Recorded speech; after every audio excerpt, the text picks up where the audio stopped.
ሰላም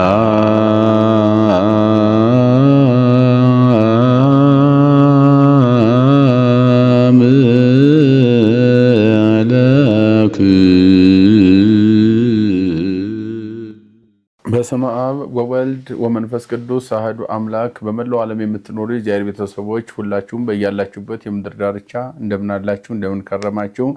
እንደ እግዚአብሔር መልካም ፈቃድ የተለመደውን የብሉይ ኪዳን መጽሐፍ ቅዱስ ማብራሪያ ትንታኔ ነው። ዛሬም የምንቀጥለው ኦሪት ዘጸአትን እንቀጥላለን ማለት ነው።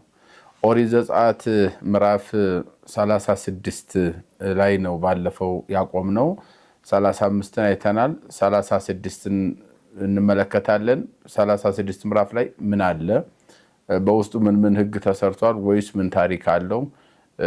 ህዝቡስ ምን ይሰሩ ነበረ? የካህናቱ ስራ ምን ነበረ? አጠቃላይ ሙሴና እግዚአብሔር እየተነጋገሩ የሚሰጠውን መመሪያ ወደ ታች አውርዶ የመተግበር ስራ ሙሴ እንዴት ይሰራ ነበረ የሚለውን በሰፊ የሚነግረን የመጽሐፍ ቅዱስ ክፍል ነው።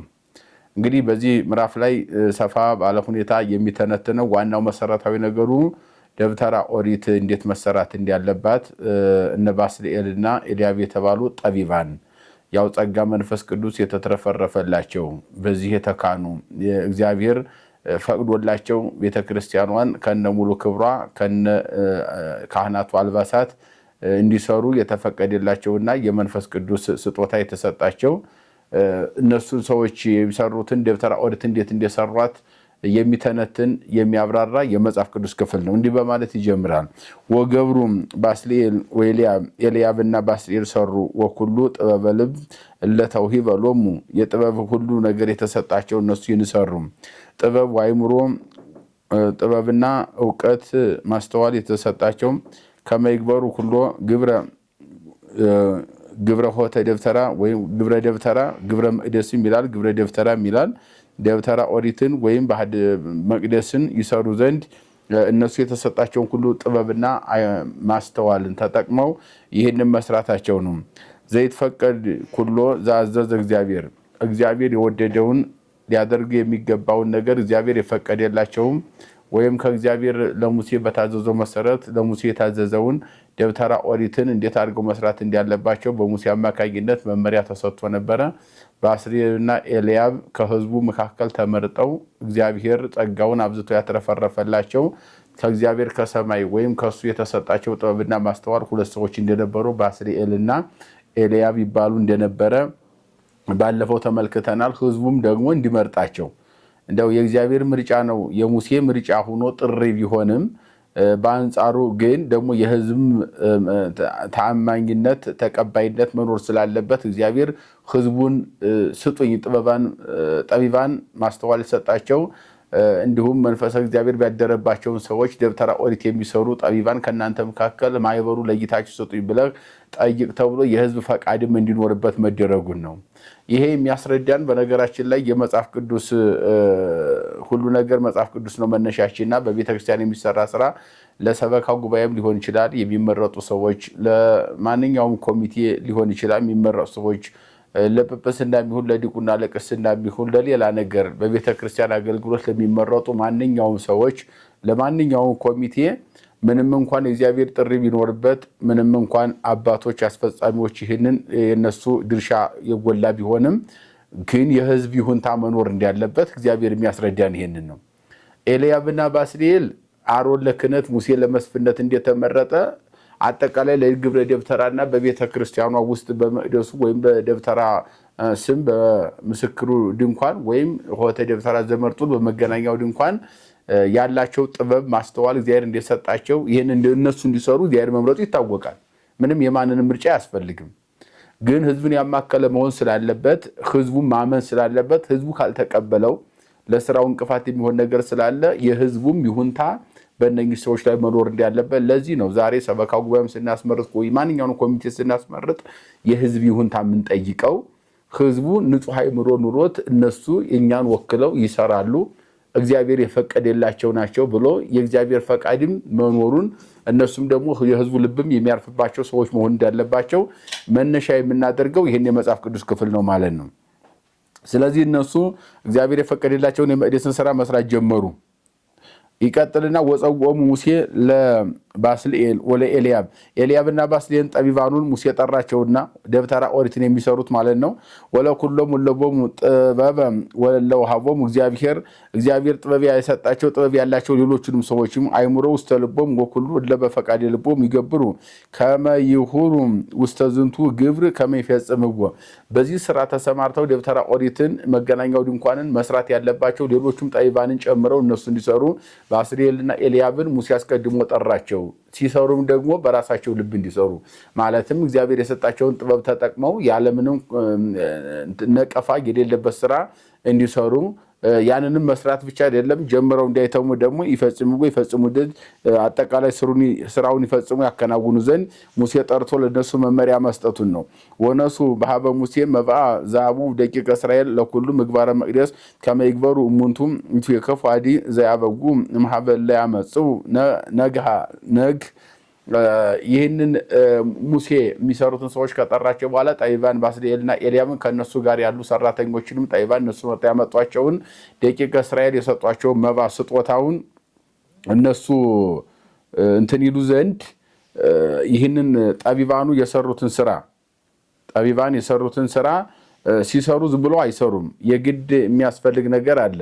ለሚሰራ ደሞዙ ይገባዋል። የምታበራየውን በሬ አፉን አታፍነው እንደተባለ ስራ በሚሰሩበት ጊዜ ደሞዝ ያስፈልጋቸዋልና የእስራኤል ልጆች መባ እንዲያመጡ የተለያየ ወርቅ ያለው ከወርቅ ብር ያለው ከብር እህልም ያለው ያህል ከተለያየ ነገር እንስሳ ያለው ከእንስሳ እንዲያመጣ አስቀድሞ በታዘው መሰረት ህዝቡ መባ አንጥተው ስለነበረ ያንን መባው ለምን ይሆናል ከተባለ የቤተ መቅደስ መስሪያ ይሆን ዘንድ ከዚህ ደሞዝ እንዲከፈላቸው ከሙሴ ጋር ተነጋግረው ዕለት ደሞዝ እየተከፈላቸው ስራው እንዲሰሩ መደረጉን ነው። ያው እንግዲህ ዛሬ አንድ ስራ ሲሰራ አንድ ሰው የሚገባውን ደሞዝ የሚገባውን ስጦታ እንደሚሰጥ ለነሱም ደግሞ ስጦታ እንደሚገባቸው ስጦታው ደግሞ ከህዝቡ የተገኘው ለቤተ እግዚአብሔር መስሪያ እንደሆነ ዛሬ አስራት በኩራት ቀዳሚያት የምንላቸው እነኚህ ሁሉ ሲገቡ ምን ሊሆን ነው ሲባል አንደኛ ለካህናት ደሞዝ እንደገና ደግሞ የተለያየ ስራ ለሚሰራ ለቤተ መቅደሱ ፍላጎት ማሟያስ እንደሆነ ለማጠየቅ ነው። ወፂኦሙ ኩሉ ጠቢባን ለይገብሩ ግብረ መቅደስ አሃዱ በበምግባሪሁ ዘይገብር። ከዚያ በኋላ እነኚህ በየስራ ጥበባቸውን ተጠቅመው ቤተ መቅደሱን ወይም ደብተራ ኦሪትን የሚሰሩ በየስራቸው በየምግባራቸው ከተሰማሩ በኋላ ወይቤልዎ ለሙሴ ብዙሃ መብአ ያበው ህዝብ እምግብር ዘአዘዘ እግዚአብሔር ከመ ይትገበር። ይሄ ስራው ይሰራ ዘንድ ለስራው እግዚአብሔር ካዘዘው አንጡ ስጦታ አድርጎ ብሎ እግዚአብሔር ባዘዘው መሰረት ብዙ ህዝብ ስጦታ አንጥተዋል። ወአዘዘ ሙሴ ወሰበከ ውስተ ትዕይንት ለእድኒ ወለአንስትኒ። ሙሴም በህዝቡ ዘንድ ወጥቶ ለሴቶችም ለወንዶችም ትእዛዝን ሰጠ። ሚዜ ይገብሩ መብአ ዘአስራት ዘመቅደስ ወተከልአ ህዝብ እንከ አብኦ። ከዛሬ ጀምሮ ሌላ ህዝብ ለሌላ ቦታ ለሌላ ነገር አያስገባም። አስገብቷል። ህዝቡ ያስገባውም ደግሞ ለዚህ ይውላል። ህዝቡ የሚያስገባው ለዚህ ለቤተ መቅደሱ ስራ የሚሆን ብቻ እንጂ ለሌላ ነገር ግብር ማስገባት ህዝቡ እንደሌለበት የቤተ መቅደሱ ማሰሪያ የሚሆን ነገር ብቻ እንዲያስገቡ ሙሴ መመሪያ መስጠቱን ነው። እስመ አከሎሙ ለምግባር ይገብሩ ወተርፎሙ። እነሆ ለዚያ ስራ ሰርተው ከጨረሱ በኋላ ስራ ሰርተው ሲጨርሱ የተረፋቸው አለ። የተረፋቸውን እዚያው ለሌላ ስራ ያውሉ ዘንድ እስከዚያው ድረስ ግን ህዝቡ ለዚያ ለመቅደሱ ካስገባ ውጪ ሌላ ነገር ማስገባት እንደሌለበት በሙሴ አማካኝነት የተሰጠ መመሪያ ነው። በእንተ ግብረ ደብተራ ነው የሚለው። ከዚህ በኋላ ማን ነው የሚሰራው? እንዴት ይሰራል? የምትሰራው ደብተራ ኦሪት ናት። የሚሰሩትም ከላይ በዝርዝር ተጠርተዋል። ባስልኤስና ኤልያብን ጨምሮ ሌሎችም ጥበብ ያላቸው እግዚአብሔር የተሰጣቸውን ጥበብ ተጠቅመው እንዲሰሩ ለነኛ ተደርጓል። ህዝቡ ደግሞ መባ አስገብቷል። ያ መባው ደግሞ ለነሱ ደሞዝ መከፈል እንዳለበት በዝርዝር ከነገረን በኋላ የምትሰራውን ደብተራ ኦሪት ይነግረናል። ወገብሩ ኩሎሙ ጠቢባነ ልብ ምግባረ ደብተራ አሰርተ አጻዴ እምፒሶስ። እንግዲህ አረንጓዴ በሚመስል ሁኔታ በልዩ ሁኔታ ያችን ምግባረ ደብተራ 10 አቅጣጫ አጸድ ወይም 10 አውደ ምሕረት ያላት ወይም 10 የሆነ ዙሪያውን በየአቅጣጫው ማስቀመጫ ያላት ደብተራ ኦሪትን እሷን መስራታቸውን ነው። ወይም በአራቱ ማዕዘነ ዓለም የራሱ የሆነ አጸድ ማለት እንደ ደረጃ ያላት ሆና ደብተራ ኦሪት እንደዚያ መሰራት እንዳለባት በተለያየ በፒሶስ ያኪንት እነኚህ አጠቃላይ እነኚህ የሚጠቀሱት በየድርድሩ እብነ በረድ ማለት ነው። እብነ በረድ እንግዲህ ጥቁር አለ፣ ነጭ አለ፣ አረንጓዴ አለ፣ የተለያየ ከለር ያለው በእብነ በረድ በዚህም መሰራት እንዳለባት አጠቃላይ ለጊዜው በጨርቅ የምትሰራ ደብተራ ኦሪት ብትሆንም ወደፊት የሚሰራው መቅደስ ሁሉ በአጠቃላይ ዲዛይን የተደረገው እዚህ ላይ ነው። አሁን አንዳንድ ጊዜ ስለ እብነ በረድ ስናወራ ነጭ እብነ በረድ፣ ጥቁር እብነ በረድ፣ አረንጓዴ፣ ቀይ፣ ቢጫ እብነ በረዶች እነኚህን ሁሉ ስናወራ እብነ በረድ ያን ጊዜ መች ድንጋይ ቤተ መቅደስ ተሰራ 40 ዓመት ጉዞ አለባቸው ገና ወደፊት ነው ቤተ መቅደስ በሶሎሞን የሚሰራው ከ480 ዘመን በኋላ ነው የሚል ጥያቄ ሊኖርብን ይችላል። መጽሐፍ ቅዱስ እየነገረን ያለው ለደብተራ ኦሪት ብቻ ሳይሆን አጠቃላይ ለቤተ መቅደስን አሰራር በሙሉ ነው ቅርጿን እየነገረን ያለው። እዚህ ላይ እግዚአብሔር አዞ ዲዛይን መደረጓን ነው የሚነግረን። ከዚያ በኋላ ወርድና ቁመቱን ነው የሚነግረን።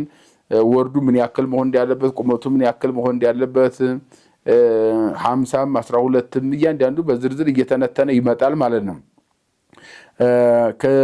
ከዚያ ደግሞ ፊት ለፊት ደግሞ በደብተራ ኦሪት ፊት ለፊት እንደ አውደ ምሕረት ተዘጋጅቶ በዚያ ላይ ከእንጨት የተሰራ መቅረዝ መቀመጥ እንዳለበት በመቅረዙ ላይ ደግሞ መብራቶች እየበሩ የሚያድሩበት ይህን በውስጡ እንደገና መጋረጃ የሚሰቀልበት በቀኝና በግራ ኪሩቤልን ስዕል መሳል እንዳለበት የመላክ ስዕል መሳል የተጀመረው እንደውም በደብተራ ኦሪት በሙሴ አማካኝነት አዞ በዚህ እንደሆነ ይህንንም በዝርዝር የሚነግረን ነው። ስዕል እንዴት መሳል እንደጀመረ በዚህ መጽሐፍ ቅዱስ ላይ ነው። ከዚያ በኋላ ከውስጥ ከመቅደሱ ጀምሮ ቅድስት አላት፣ መቅደስ አላት፣ ቅኔ ማህሌት አላት ደብተራ ኦሪት። ከዚያም ደግሞ ወጣ ስንል ወደ ውጭ ደግሞ መጋረጃው አለ። 3 መጋረጃ አለ። የውስጥ አለ፣ የቅድስት አለ፣ የመቅደስ አለ፣ የቅኔ ማህሌት አለ መጋረጃ። ከዚያ በኋላ እንደገና በር ይሰራላታል። በር ከተባራቱ ማዕዘን በር ከተሰራላት በኋላ ለበሩ ደግሞ ቁልፍ ያስፈልገዋል። ለመናስግት ቁልፍ ማስቀመጫ ቁልፍ የሚቆልፉበትን ማዘጋጀታቸውን ይህንን ይነግረናል ማለት ነው። እና በአጠቃላይ ደብተራ ኦሪትን በዚህ ላይ ዲዛይን አድርጎ እግዚአብሔር ቤተክርስቲያን እንዴት መሰራት እንዳለበት በዝርዝር የሚነግረን የመጽሐፍ ቅዱስ ክፍል ነው ማለት ነው። ወርድና ቁመቷ ምን እንደሆነ፣ ምስራቋ፣ ምዕራቧ፣ ሰሜን፣ ደቡቧ፣ አጻዳት አደባባዮች እንዴት መሰራት እንዳለባቸው፣ ከውጭ ቁልፍ እንዴት በር ቁልፍ፣ ከዚያም እንደገና ደግሞ መጋረጃዎች ለቅድስቱም ለመቅደሱም ለቅኔ ማህሌቱም እነኚህ ስትሰራ በእብነ በረድ መሰራት እንዳለባት ለጊዜው እብነ በረድ በመሰለ ከጨርቅ ቢሆን መሰራት እንዳለበት የሚሰሩት ጠቢባን መሪ የሆነው ባስልዮስ ሲባል ከዚያ ረዳቱ ደግሞ ኤልያብ ሲሆን ሌሎችም ደግሞ ጠቢባን በህዝቡ መካከል ያሉ የጸጋ የተሰጣቸው እነኚህ መስራት እንዳለባቸው እንደው በዘፈቀደ አሁን ከዚህ ላይ የምንረዳው ቤተክርስቲያን ሲሰራ በዘፈቀደ እንደማይሰራ እግዚአብሔርን የሚፈሩ እንደው ዝም ብሎ እውቀቱ ስላላቸው ብቻ ግንብ መገንባት ወይም ዲዛይን ማድረግ እውቀቱ ስላላቸው ብቻ ሳይሆን የሚጸልዩ ፈራህ እግዚአብሔር ያላቸው ጸጋ መንፈስ ቅዱስ ያልተለያቸው ያደረባቸው ሰዎች የእግዚአብሔር ጥሪ መሆኑን የሚያምኑ በሰው ጥበብ ፈቃድ ሳይሆን በእግዚአብሔር ጥሪ እንደተጠሩ የሚያምኑ ሰዎች